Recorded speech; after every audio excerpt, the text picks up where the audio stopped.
E é isso, pessoal, né? Pedir para vocês se inscreverem no canal, deixarem o seu like, compartilhar, comenta. E pessoal, vamos lá, seguem a gente nas nossas redes sociais, tá? Participem dos cultos, né? E tamo junto. Beijão pra vocês e é nóis. Fé que move montanhas, né? Quando me foi proposto dar a mensagem hoje, eu fiquei pensando e pedindo a Deus um direcionamento, um tema e eu fiquei, Senhor, me ajuda, porque realmente eu como ser humano, eu como gente de carne e osso não sei o que falar, e acabou que Deus me deu esse tema Deus primeiro ministrou em mim sobre um versículo que eu chamo de fé, e depois Deus me deu esse tema sobre fé, e aí o tema veio, que foi fé que move montanhas. Pessoal,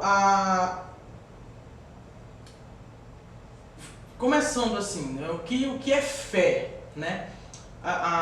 É uma coisa, não vou dizer complexa, mas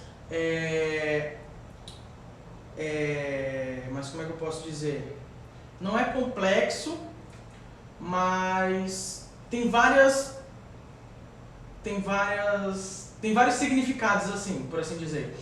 Muito atrelado, principalmente, né, à religião, a fé cristã, a fé islâmica, a fé, entendeu? Sempre apontando para esse lado mais religioso.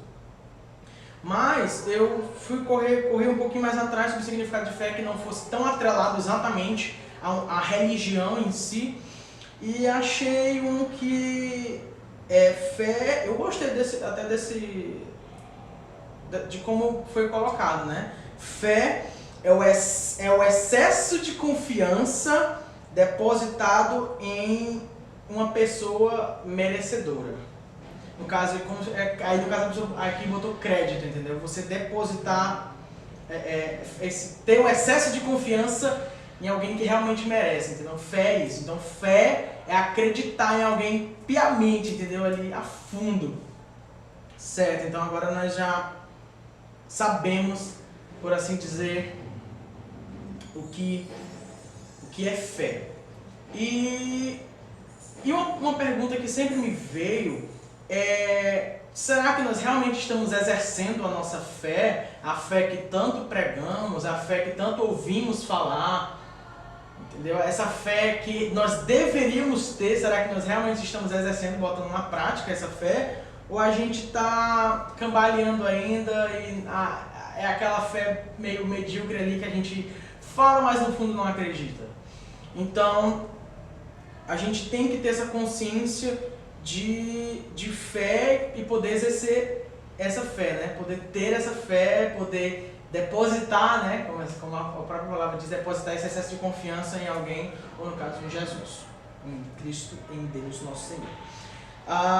Na Bíblia tem diversos casos que nós podemos citar, de casos que a pessoa teve fé, que ela acreditou, que ela depositou a sua confiança no que ela acreditava, e eu vou citar alguns aqui. Por exemplo, vou pegar aqui, vou abrir aqui a Bíblia, pessoal. Se você puder também, abra a sua Bíblia, mas sem sair da live, por favor. Vamos lá.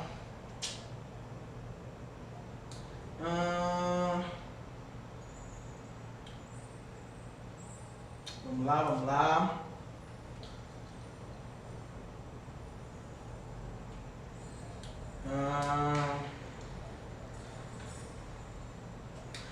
Gente, por exemplo, o caso da mulher do fluxo de sangue, correto? E então, é um caso que eu acho que todo mundo conhece, eu espero, se não, né? Procure lá na Bíblia para você ler. E é um caso de que eu posso dizer que foi fé, e além de fé foi ousadia, né?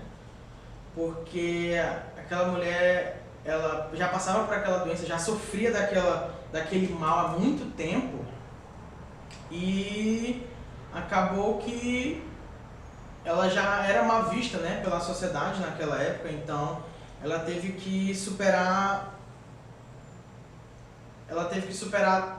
dois problemas. Além do seu problema de saúde, ela teve que superar a visão negativa, né, de como ela era vista, de como ela era desprezada pelas pessoas. E aí, ela ouviu, né, ouviu falar de Jesus, e ela, sem conhecer, eu acho que é um exemplo de fé fantástico. Ela, sem conhecer o cara, sem conhecer Jesus, ela pegou aquele fiapo de fé que eu acho que ela ainda tinha, porque provavelmente ela já estava bem abalada, porque há anos e anos, muito dinheiro gasto em tratamento e nada resolveu. Então aquela mulher já estava, digamos, bem triste, né? bem sem esperanças. E acho que aquele ponto, eu e meu pai dizemos, né? Aquele pontinho de fé que ela tinha, que era, querendo ou não, tudo o que ela tinha, que ela podia se agarrar, ela depositou nessa atitude dela tocar nas vestes de Jesus. E foi o que ela fez. Ela superou essa barreira, né, de aquela multidão, e correu e foi e passou entre as pessoas e conseguiu tocar. E a Bíblia diz que aquela atitude foi tão foi tão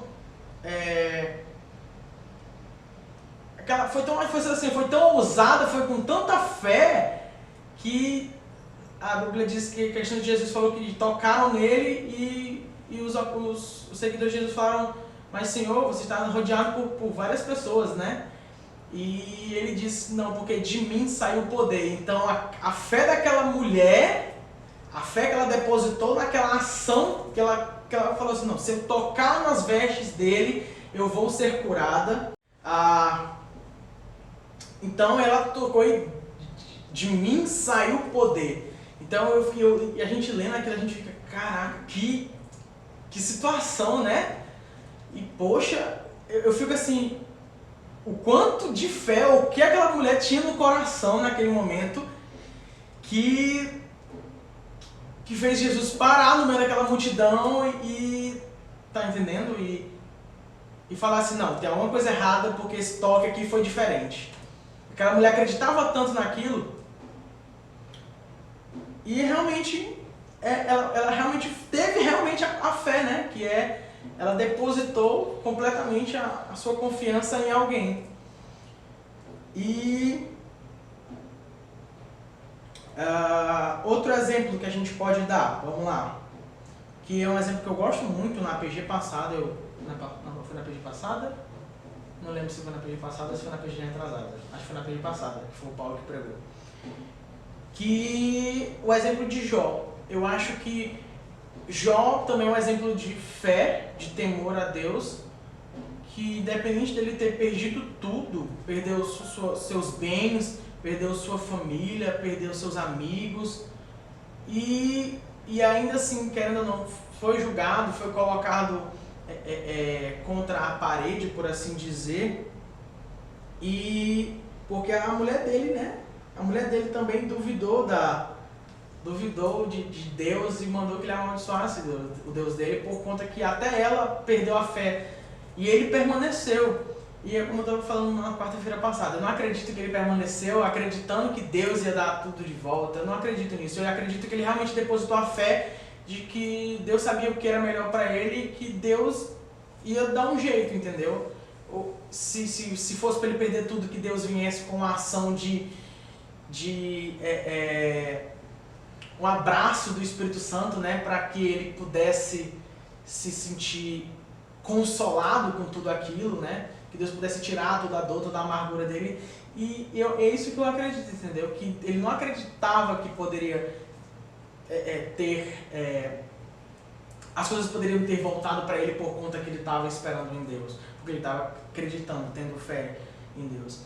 E um outro exemplo que eu não sei se eu citei quarta-feira passada é o exemplo de Abraão, que eu acho que obediência e fé, né? Filho da promessa, ele pediu a Deus um filho e Deus pegou e pediu de volta o filho dele. E sem hesitar, não acredito que na mente dele estava passando 1 milhão de coisas, mas no coração dele ele sabia de quem realmente o filho dele pertencia, né? Que é aquela história, nada que a gente tem aqui é nosso, tudo é do Senhor, a gente só usa emprestado por um tempo. E essa frase eu gosto muito até. E Deus pediu, né, o filho dele, e ele foi lá e no momento de sacrificar, ocorreu lá o milagre onde Deus deu o cordeiro e tudo mais, mas foi um exemplo de fé, ele depositou toda a confiança nele. Eu falei, rapaz, é o meu filho, é o filho que eu pedi ao Senhor, mas quem pediu foi Deus, então eu vou confiar, entendeu? E ele confiou no que Deus tinha para ele, e acabou que no final deu tudo certo, graças a Deus. Tem um exemplo do centurião também na Bíblia, onde Jesus cita, né? Eu vou achar aqui a passagem.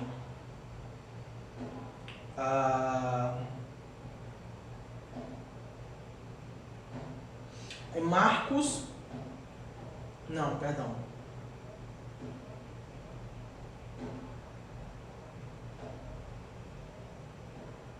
Lucas, foi em Lucas 7:6, né?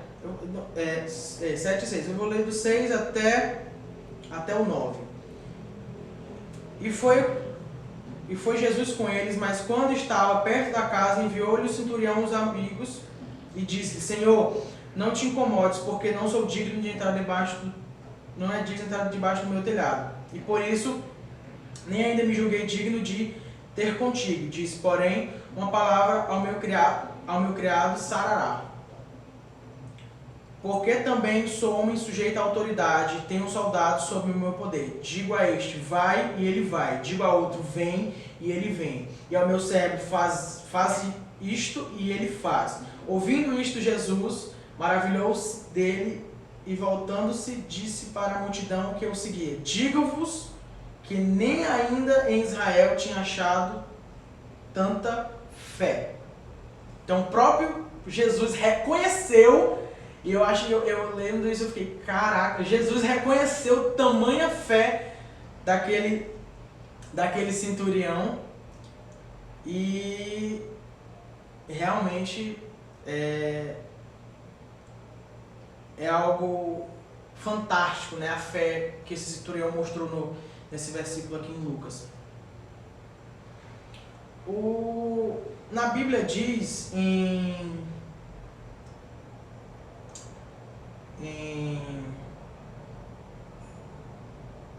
deixa eu achar aqui,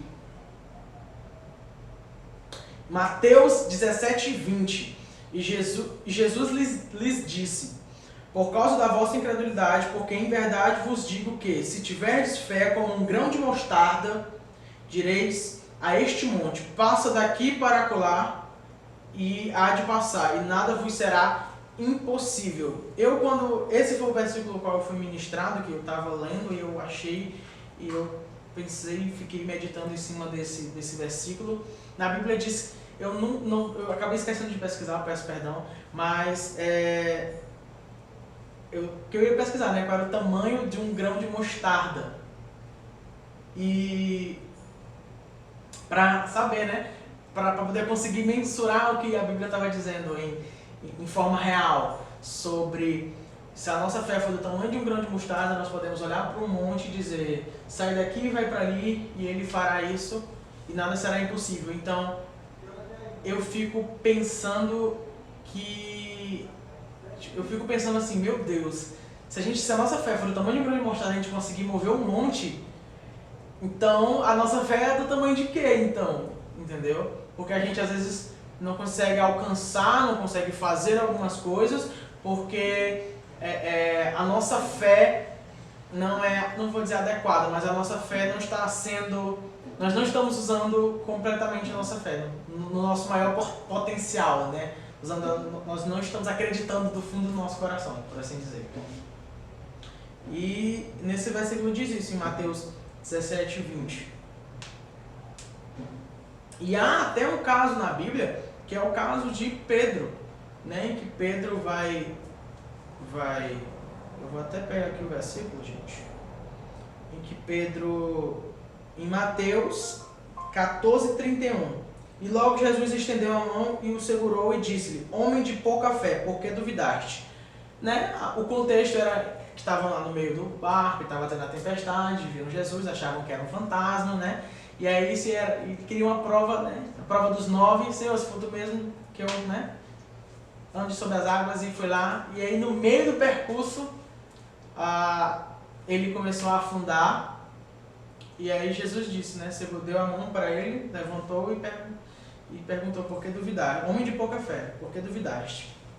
Então, além dos exemplos grandes exemplos de fé, de obediência, de temor que eu dei, o centurião, o cego Bartimeu, a mulher do fluxo de sangue, né? A Abraão, Jó, o exemplo de Pedro, que teve pouca fé. E é até algo interessante, que se a gente for olhar o contexto, ele foi e aí ele cometeu um erro crasso de olhar o contexto.